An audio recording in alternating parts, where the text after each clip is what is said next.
If you walk into your kitchen and your garbage is full, but your stove is on fire, what is the priority? If your Savant. liver is inflamed, it does not care about taking estrogen out with the garbage. It does not care. So now you have all this extra recirculating estrogen, particularly if they're having sources of estrogen like heated plastics, pesticides. So I put them on an anti-inflammatory detoxing protocol with less exercise and more movement and more recovery. One guy lost 40 pounds in 1 month. The other guy lost his 40 pounds over about 3 months. And by the way, these men had man boobs. And that was the Yeah. main thing they were concerned about. And the Mhm. man boobs went away because we were able to drop the source of all the inflammation And bring that the. was creating redeposition of fat. Hey, welcome back to the Pretty Well podcast. I'm Lisa Smith. Today we're talking with Dr. Sam Shay. Dr. Sam leverages advanced functional lab testing and genetic insights to create personalized biological blueprints that help his clients optimize health, longevity, and performance. His work sits at the intersection of longevity science, personalized nutrition, genetics, and nervous system regulation through his DNA decoded program and his neuroharmony method. Welcome, Dr. Sam. Thanks, Lisa. It's really good to be here. So, Dr. Sam, I often start my show out this way because we all have a journey that brings us to where we are. And I'm curious, what has your journey been that's brought you to this point? Sure. You're doing. So my journey is cliche in structure, but specific in detail. The cliche structure is the wounded healer. That's so cliche. There's even an entire archetype of Chiron, the wounded healer. My journey will sound familiar in structure, but the details vary between individuals. The short version is I was very sick starting from age 6, stemming from a confluence of major problems from my parents having a horrific divorce in the 80s where they did everything wrong, including weaponizing kids against each other, against the other parent rather. Then I had that 80s breakfast, which was just gluten, sugar, chemicals, hydrogenated. I can't believe it's not butter. And then lunches at school were ramen noodles and just SpaghettiOs and very inflammatory foods. And of course, I didn't know until 30 years later when I ran my genetics how truly counterproductive those foods actually were based on my carb tolerance, my relationship to gluten, to dairy, to inflammation, to histamines, and so on.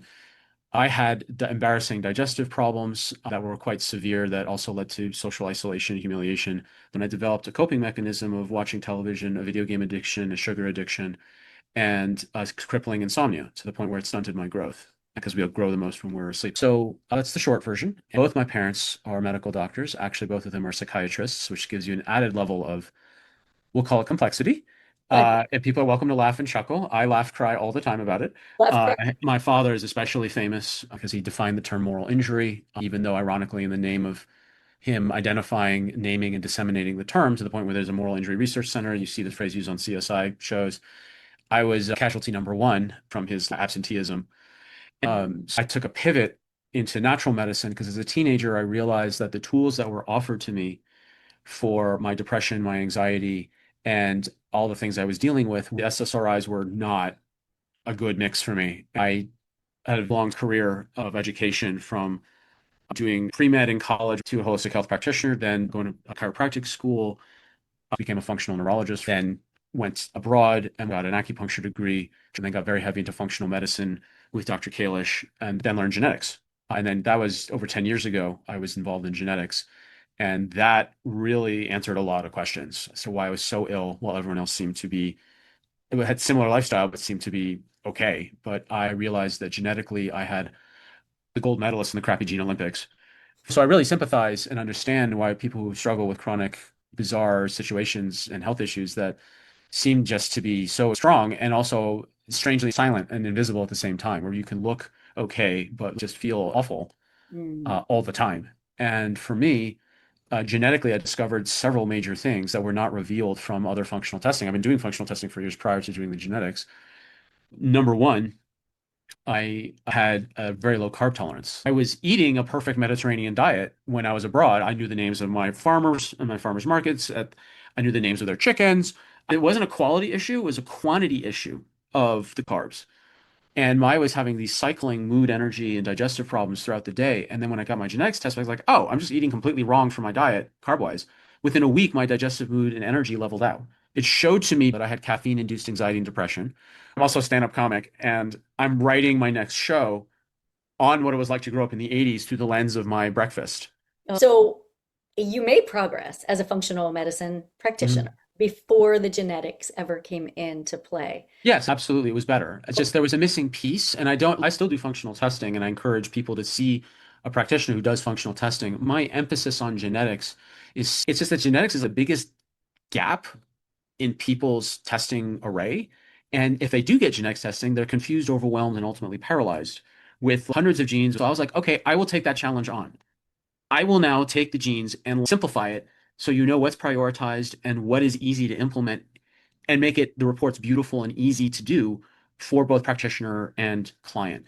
And I'm very passionate about this because one, it was a gap in the industry, a Mhm. very easy to implement and understand set of genetics reports. Number two, it radically changed my life. Other thing that happened when I got my genetics report is I realized I was a hyperinflamer. That's a term I made up. So we look at the 16 most important pro-inflammatory genes. I had 14 of the 16 have red and yellow variants, meaning bad versions. So I'm a hyperinflamer. Now, when I was in my mid 30s, when I was taking the test, I had crippling joint pain in my fingers, like an 80-year-old man.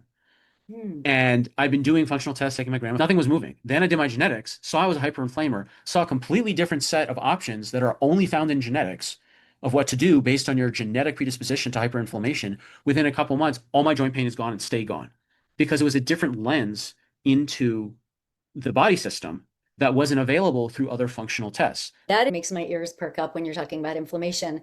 As practitioners, we chase inflammation as much, if not more, than any other condition since it's I would so agree with that. upstream. So Yep, it's so I would root. agree with What are some of the things you learned that surprised you, new approaches you took beyond the fish oil, we could call this episode? Well, the fish oil is actually a part of it, and it's actually a major part of it. So there's a difference between nutritional dosing and nutrigenomic dosing. And I didn't know what nutrigenomics was until I studied genetics. And I was like, oh, wait a minute. I mean, there's like a different hockey stick effect depending on how much fish oil and other things you give based on the research.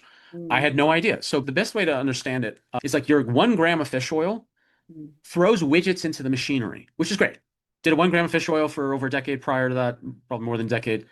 Fine. Widgets in the machinery, fantastic. The research shows if you do over 2 grams of EPA, DPA, DHA combined, Yep. then it's not just widgets into the machinery. You actually can start to change the machinery. Nice. That's the difference. Mm, So when people that come to me are hyperinflamers, they need at least 2 grams of fish oil hmm. genetically to change the genetic expression of these 16 most important pro-inflammatory genes to make them less inflammatory prone as such. So Hmm. it's not just dealing with the inflammatory, the outputs, it's changing the machine so they don't put the outputs out. Yep. That's the difference. Yep. So what I hear you saying is when we're told that supplements such as omega-3s are powerful anti-inflammatories, and we know they are, in general, people are taking a nutritional dose as opposed to a therapeutic Yeah, dose. Once we get totally. a therapeutic dose, if necessary, if the genetics indicate it, then what that does is it turns off those genes of inflammation. Yeah, So no cranking. yeah, and it's that was just one tool. Another tool was learning about sulforaphane. Mhm. And sulforaphane, I predicted this back when I studied genetics over 10 years ago. When I saw the genes that sulforaphane affected, I predicted that sulforaphane is going to eclipse turmeric Oh, as the most important anti-inflammatory nutrients that's not fish oil really? because of one specific gene cluster, the VDRs, Okay. vitamin D receptors. So there's about a half dozen genes that convert sunlight into vitamin D3. That's half the journey. Getting vitamin D into the blood is half the journey, whether it's from supplements, sunlight, or sustenance. Those are three ways to get vitamin D into the blood. Fantastic. Getting it from blood into the cells is the other half of the journey. That's the Mm, important bit. And mm, that's the vitamin D receptors, VDRs. The best analogy I could think of is your body views the bloodstream as a giant rotating sushi tray. mhm, And the receptors are basically glorified specialized chopsticks to grab the nutrient it needs to bring into the cell. mhm. So we got vitamin D Great. rotating on the sushi tray. If your cells don't have enough chopsticks to go and grab the vitamin D, then the cell is like, I don't have enough vitamin D and they can't actually grab it, enough of it Mhm, for its needs. That's mhm. really important because vitamin D, depending what research you read, controls between 3 to 5% of your entire human genome. That's 1/20th to 1/33rd of your entire human genome. And by the way, most of it is not related to bone density. Mm. Most of it's related to inflammatory control and immune control, Hmm. Hmm. which is why people with the lowest vitamin D can struggle the most with immune issues. Yep. So when you have a variation on vitamin VDR1 and VDR2, you don't have a lot of chopsticks to grab vitamin D3. Hmm. So, what does this mean with sulforaphane? Well, one of the biggest ways to shut down VDR receptors, meaning you break the chopsticks, is smoking and pollution. And Mm. there's precious few things that actually increase the amount of VDR gene expression, meaning making more. Yep. So genes are fixed but flexible. It's not a switch, it's more of a dial. So you're kind of like do things consistently to move the expression of a red dot VDR to behave more green-like. It will never be green, but it can behave more green-like. That's the whole point of epigenetics, that our change in our lifestyle, whether it's from how we eat, how we move, how we think, will change how our genes express, but they will default back to their setting if we don't do the good lifestyles. That's the issue. Hmm. So there's precious few things that increase VDR expression. Sulforaphane is one of them. That's what I'm talking about. It's Is powerful. that the very few things actually increase VDR expression.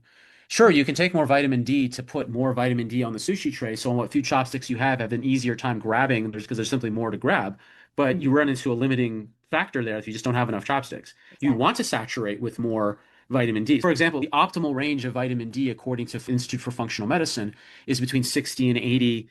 It's like nanograms per, but you see it in the thing, whatever it is. It's like 60 to 80. Yep. So if someone has variations in their VDRs, I want it to be more on the 80 side of things, not the Hmm. 60 side of things, just by first principles. There's just fewer chopsticks to grab, so just have more vitamin D to be grabbed to make sure that you have a better chance of those receptors at least having something to grab. So and here's the other thing about VDRs. I observed clinically that almost every single person that had chronic illness had variations in their VDRs. I am not saying you have chronic illness or will have it if you have red and yellow dots in your VDRs. I'm saying the people who did have it in the population that I serve. Hmm. Um, but what I saw and still see is that people with reds and yellows in their VDRs, that correlates to having chronic illness. The one exception was a woman who had double greens, and she had a level and nature of stress that would drive anyone into chronic illness. Mm. Now, that's if your dial defaults into green, but you have such, whether it's by choice or circumstance, in her case, it was circumstance, your lifestyle will drive a normally green expressing gene to behave more red like. Mm. So it goes in the other direction. Hmm. And so I noticed this and I contacted the chief science officer at FitGenes, who is also the co-founder, and I said, hi, this is the pattern I see. Check the master database that you have access to and talk to the other top practitioners who run a lot of tests and ask them, do they see a correlation between chronic illness and VDRs variations? He got back to me shortly thereafter. He said, there's absolutely correlation. All of us see it. You're onto something. So when I say that sulforaphane may eclipse turmeric, Hmm. I'm also accounting for that little clinical observational calculus.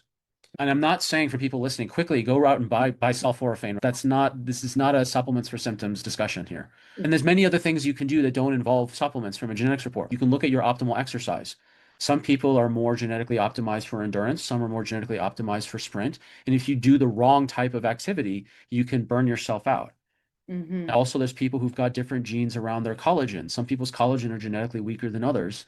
And if you overwork your collagen and don't focus on recovery as much as you do exercise, you're risking creating inflammation from wearing out your collagen.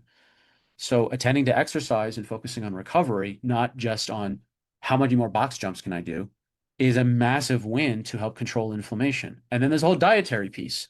Are you histamine sensitive, which is a branch of the inflammatory pathways? Do you have a lot of food intolerances?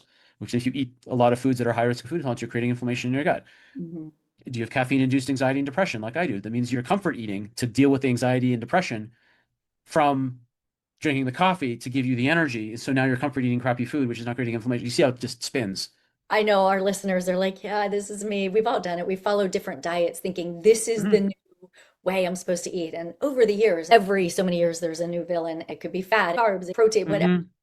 Tell me one or two of your favorite examples of patients where you have had them follow a diet now more in line with their genetics. Sure. So there's two big picture concepts that will really help everyone understand diet Mhm. going forward.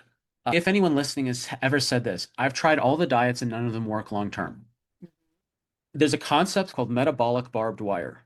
Mm, Metabolic barbed wire that's wrapping around your genetic optimal. So people have genetic realities around their diet in terms of their carb tolerance. There's a genetic reality around certain trigger foods like caffeine, alcohol, histamines, food intolerances, satiety. Some people just don't feel full after normal amounts of food because fullness is in the brain, not the stomach, and the signal is delayed based on genetics. Some people genetically crave more sugar or genetically overconsume sugar.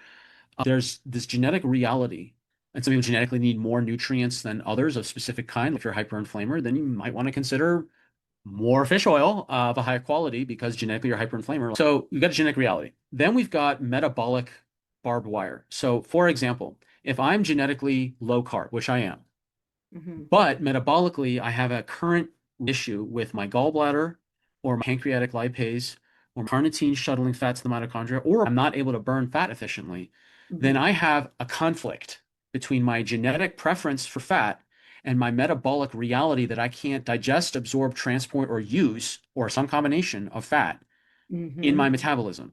So mhm. that is the metabolic barbed wire wrapping around my genetic potential. So Right. then I would need to first know what my genetic optimal is. For me, it's carb, high fat. But then I would need other tests to see Mhm, what is the possible issues that are causing problems with fat digestion or absorption or metabolism. And mhm. that's the barbed wire that needs to be defanged. It can be paradoxical. You can have a completely different diet and set of protocols temporarily, and you're feeling great on this new thing, this new diet, and all the rest of it. But then suddenly you don't start to feel good anymore on the diet. The reason why is because if you've defanged the thing that's requiring a different diet than your genetics, now you're running into problems because now this current diet does not match your genetic optimal. So you do the metabolic diet temporarily to deal with the metabolic barbed wire, then you return back to your genetic optimal. And Mm, this can go the other direction. If someone's higher carbs genetically, but they have a candida infection, yeah. you can't give them carbs without it causing havoc with the candida, but then their genetics are like, wah, where's my carbs? So you've got to have a separate protocol to temporarily deal with that in a lower carb diet and all the different protocols. Then you got to return back to your genetic optimal. So this explains why people have these different transient temporary experiences with diets that are like wonderful for certain people but just never work long term. So if we understand the big picture concept of metabolic barbed wire, then we can now look at genetics as okay, well, that's the foundation, but I am not blind to the reality that there may be other metabolic issues going on that Mhm. require additional functional testing, analysis, coaching protocols, etc., that may be blocking the genetic potential. This is why functional testing and genetics really do well together. The other component about diet, it's figuring out they did genetics for several months, then they hit a plateau, and it's like, oh, I'm not getting the results I want. Something's going on. That's a red flag. There's a metabolic barbed wire issue going on. Then now we pivot to functional testing to then see what's going on. I Mm, was so those concepts on diet can be absolutely life-changing with genetics. yeah. Very empowering. Answers questions that people have all the time, like, I did keto for a long time. In the first 3 months, it was life-changing, and then I plateaued, and then it wasn't working for me. Mhm. And it Totally. doesn't have to be keto, it could be anything. But that sheds light, Dr. Sam, on why. Yeah, funny story about keto. I had one client who did his carb tolerance test. Now, before I gave him the results, he relayed this story to me as I was just about to give his results. He was this amateur tennis player. And if you know anything about amateur tennis players, they're probably some of the most athletic people on the planet. Now, I had seen his report, but I haven't told him the results yet. He says, oh man, my tennis buddies convinced me to do keto. And man, was it? And I interrupted this and I said, based on your genetics, under no circumstances should you do keto ever. And he was like, what? I was like, your friends keto shamed you, new term, into doing the diet that was completely wrong for your genetics. He can have up to 20. He had a 13. That's really high. I said, you're 13, bro. You are not equipped to do keto. You're a higher carb diet. And he's just staring at me. And then he's like, I knew it. He said, I started fainting on court. He was Right. fainting from keto. He was feeling dizzy. He was feeling unwell. He was not doing well. This is why I want to end the food war. Mm, People waving their flags on keto, vegan, carnivore, whatever, Mediterranean. Drop the flag and get your genes tested good. and let individuals be individuals based on the data. Along those lines, you've said there are three different types of weight. Talk to us about that. Okay, in the genetics report, when I was designing the updated reports, I realized that there were three main categories genetically for stubborn weight: Okay. inflammatory water weight, hormonal toxic weight, caloric fat weight. The Mm. least common cause of stubborn weight genetically of these three categories is the caloric fat weight. The most common is the inflammatory water weight. I had several clients who joined CrossFit and then they started getting fatter and more pain, which sounds totally. I mean, analyze their genetics. I actually developed a talk called exercise-induced obesity, Oh which man, sounds totally paradoxical. that's a great talk. Exercise-induced obesity. And what I did was that I looked at their genetics and it turned out they were hyperinflamers. Mm. Plus, they had problems with liver detox of estrogen. And they had another gene that really pointed metabolic syndrome as a high risk. Okay. And what I found is that they were over exercising, creating massive inflammation because they overshot their threshold of what exercise was to be net anti-inflammatory, became pro-inflammatory. Then their liver got overwhelmed with inflammation, and they had problems with their genes that were the major rate limiting step for making glutathione. So they couldn't actually deal with things like estrogen detox. And so what happened is that your liver is responsible for detox and inflammation. Hmm. If you walk into your kitchen and your garbage is full, but your stove is on fire, what is the priority? It's a If your bomb. liver is inflamed, it does not care about taking estrogen out with the garbage. It does not care. So now you have all this extra recirculating estrogen, particularly if they're having a source of estrogen like heated plastics, pesticides. I analyzed their estrogen sources and they had at least four out of the eight major sources of exogenous estrogen. So I put them on an anti-inflammatory liver detoxing protocol with less exercise and more movement and more recovery. One guy lost 40 pounds in 1 month. The other guy lost his 40 pounds over about 3 months. And by the way, these men had man boobs. And that was Yeah. the main thing they were concerned about. And the Mhm. man boobs went away because we were able to drop the source of all the inflammation And bring that the was creating redeposition of fat because they had excess estrogen circulating in their system because they couldn't get rid of it because they were hyperinflamed and liver overwhelmed and they couldn't deal with the estrogen. so good. And for my female case study, she didn't develop man boobs. Those were already there, but her cycles went off. Her issue was her cycles went completely sideways. She put on the same water weight, lost muscle tone, she couldn't see her definition, put on weight, was freaking out, and her cycles went completely out to lunch. Hmm. And then, same thing, analyzed her genetics. She had the same pattern, did not do what most doctors would do, which was like, oh, you need to exercise more and eat less. That is like a wrong thing for her to do, like Yeah. for those other guys also. Instead, we put her on the liver detox, inflammation removal diet, cut her down from 5, 6 days a week of CrossFit and put her to 2 times a week with at least 2 days break in between for her body to deflame and Hmm. put in some movement, not exercise, movement protocols and recovery protocols, put her on the right anti-inflammatory liver supporting supplements. And then her figure came back, her cycles normalized. She's super happy. And she's Wow. also spending less time at the gym and getting better results. Those are great case studies. Hmm. Really helpful for people to know because, especially as we hit midlife as women, and that our body composition is changing. And Hmm. if I had a nickel for every time I've heard, I have not changed anything, but my pants don't fit anymore. Yeah, exactly. My face is Exactly. bigger. Like, what is happening? And Exactly. it's so frustrating and discouraging. And this gives a lot of hope that it's just the right key hasn't been in the lock yet to Hmm. unlock the door to give you the information you need that can change your life. Now, let's talk about you've mentioned seven genetic drivers of chronic illness. What are those? Sure. So this is where prioritization emerged. So there's two sets, major sets of genes when it comes to health from a functional standpoint for genetics. Now, there are four types of genetics tests. There's what percentage Irish are you? That's genealogy. There's who's your daddy? That's paternity. We're not doing any of those. Then there's a hardwired medical pathology test. You have trisomy 21. There are single genes causing single major formative permanent issues. Medical genetic testing. We're not doing that. We're looking at functional genetic testing, which is looking at not the disease genes. We're not diagnosing the cancer gene, the heart disease gene, the diabetes gene, the stroke gene. We're not doing that. We're Mhm. looking at the drivers of diseases like inflammation. If they get provoked for too long, too strong, they will then poke downstream on the quote disease genes. Mm. So the most famous example is BRCA2. Now, BRCA2 is a downstream gene. 50% of women who have BRCA2 don't get breast cancer. So then what is the difference between those that do and those that don't? We're looking at the other sets of genes that go through their epigenetic changes through lifestyle, diet, etc., circumstance, or choice. Those upstream genes will now then poke on the downstream genes, which Mhm. may create a manifestation of something you don't want. Mhm. So the gene test that I run is not about looking at disease genes. We're looking at the upstream drivers. So the drivers are number one, inflammation. Mhm. Number two, free radical damage scavenging in the mitochondria. Now, that's a mouthful, but there's free radicals everywhere in the body, but 95% of all free radicals are made in the mitochondria. Hmm. Mitochondria is the powerhouse of the cell.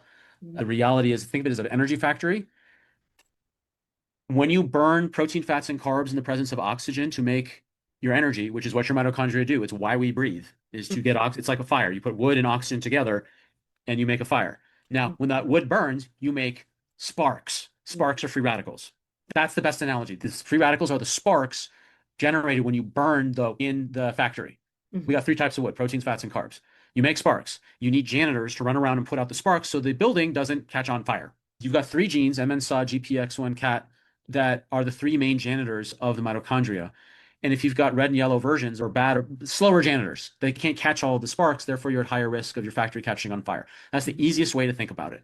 Now, one thing that's unique about fit genes testing is that these drivers are in order of priority. So when inflammation number one, then free radical scavenging in the mitochondria, then we've got the liver detox genes, Hmm. then we've got VDR genes that we talked about before. Then we have methylation. That methylation is five on the priority list. There's a lot of chatter right now about the importance of methylation genes. They have importance, but you know what controls methylation? Inflammation.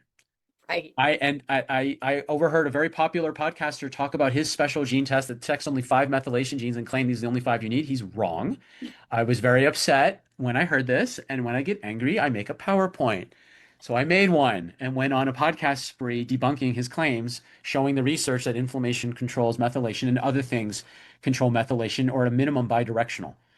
So why is this practical? If you work on the genes above, you help the genes below.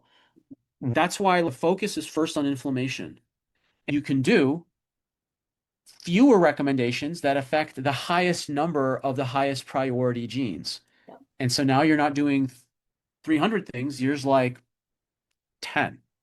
So I hear what you're saying is if we start with looking at biggest players and then who's down the line, they're going to Mhm. take care of some of these lower issues. And as they do, then we're going to start to see the needle move much faster and more effectively. Totally. And the amount of relief that people get from seeing a genetics report that's like, okay, here's the five things around my diet. Yeah. Here's like the top five supplements. Here's how I need to exercise and recover.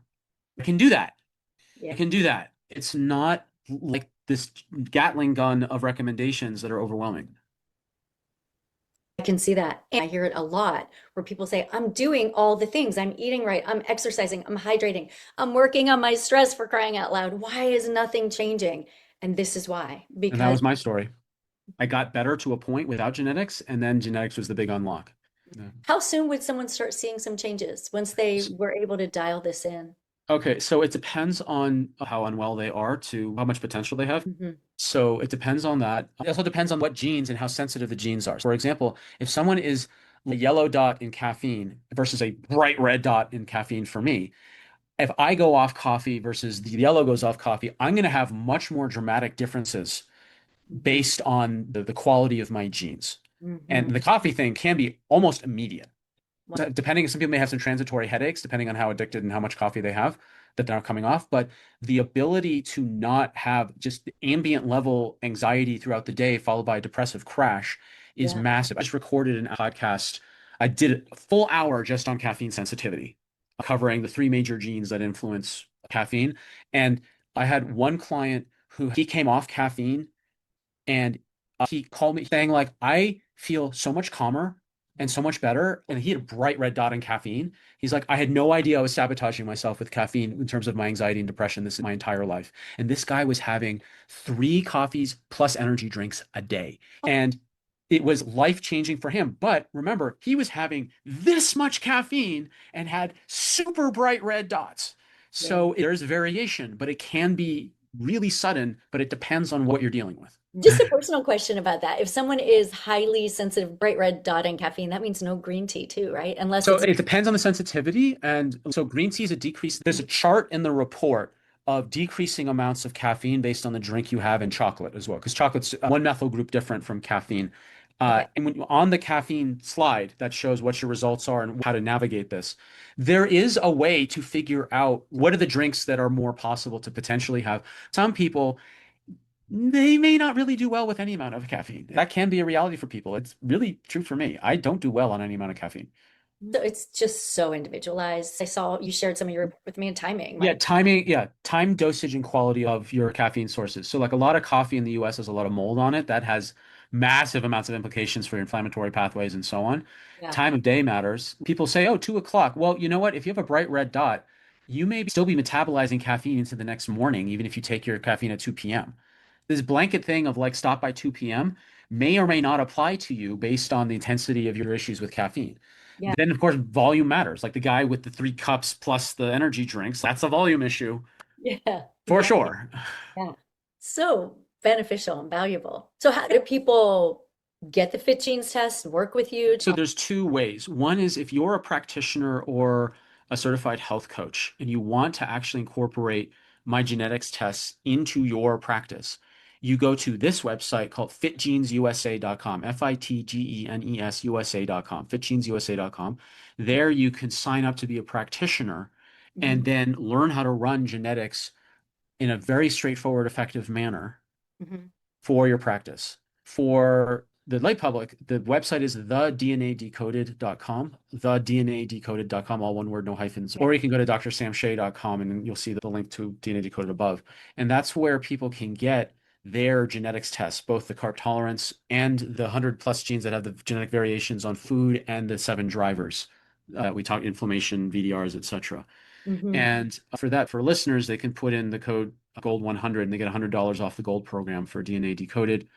It's my company. I designed these two reports, and the Gold program includes a group program to engage with me once a month in a group setting to go over, answer questions about genetics. Plus, it has a 6 month implementation program. Plus, I have a learning library. So it's really easy to be both self-paced, but also get group program support.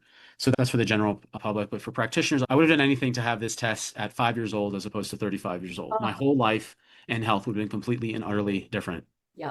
if I had had this genetics test 30 years prior to when I got it. And so that's why I'm so enthusiastic about helping practitioners and health coaches. That's where I'm aiming at is just helping get this out there. That is awesome. Okay, I will have all of the websites in the show notes. Are you on social? Yeah, that's Dr. Sam Shay on Instagram, Facebook, and then Fit Genes USA, and also YouTube. And Fit Genes USA also has its own Instagram, Facebook, and YouTube channel. Okay. And if people are also wanting to see my comedy side, you can just go to my YouTube channel, put Dr. Sam Shay Comedy. You'll see I've got a 1 hour comedy show called Neurospicy, which is what it's like to live with Asperger's syndrome. And that's for free. It's clean, observational comedy. There's no politics, there's no cursing, there's no gratuitous body fluid jokes. My comedy is educational. Very good. Thank you. This has been so interesting. I appreciate all your wisdom and experience. And guys, thank you for joining us today as well. I'll be back next week. Until then, stay pretty well. Bye.